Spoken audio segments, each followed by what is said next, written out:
Good morning! Another day, another beautiful morning. Time check, it's 4:40 in the morning and diretso agad at tayo sa kusina.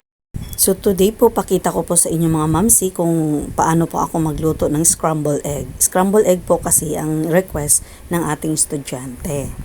So ayun po, 2 egg lang po muna kasi nga po, siya lang naman ang kakain pero hindi din po niya yan mauubos. So ganyan po yung scrambled egg ko.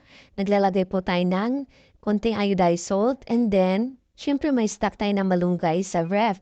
Kinuha natin ito at syempre yan yung ingredients ng ating scrambled egg. So ayan, gugupit-gupitin ko lang po yan. Ganyan lang po ang paggagawa ko mga mamsi kasi minsan po china-chop ko po siya pero mas mabilis po pag gugunting-guntingin siya.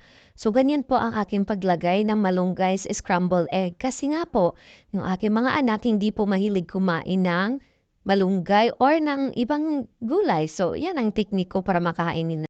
Kasi po marami pong benefits ang makukuha sa malunggay. So ayan, nagpapainit na tayo ng kawali. Aba, syempre, initin muna natin yung kawali bago natin lagay yung mantika at saka yung egg. Para hindi magdikit yung ating lulutuing scramble. Ay abay, share ko sa inyo mga mamsi. Paborito ko pong kawali yan kahit wala nang hawakan yan.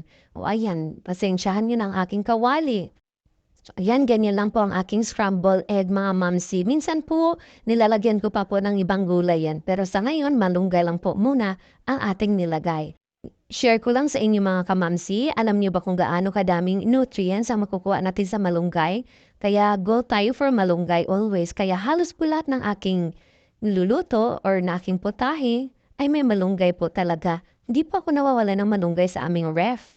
So ayun, 3 po pala yung ating nagawang scramble sa 2 egg. Kaya kayo mga mamsi, yung hindi pa nakakalam kung gaano kasustansya yung ating malunggay, kaya gawa na rin po kayo ng mga putahing with malunggay always para healthy na, masustansya pa.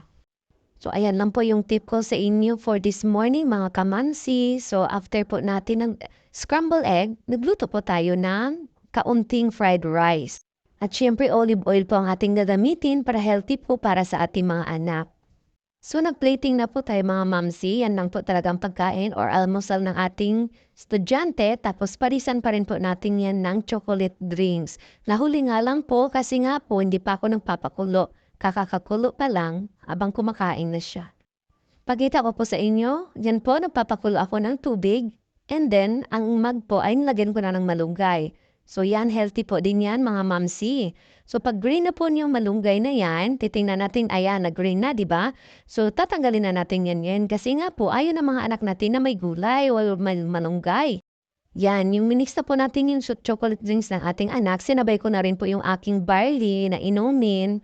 Pero yung aking mga kamamsin, lagyan ko po siya ng medyo malamig muna para mainom ko diretso. Tapos, yung aking barley, nilagyan ko rin po yan ng ah chia seeds para po hindi tayo gutumin. So, ayan lang po ang share ko sa inyo for today's video. Thank you for watching!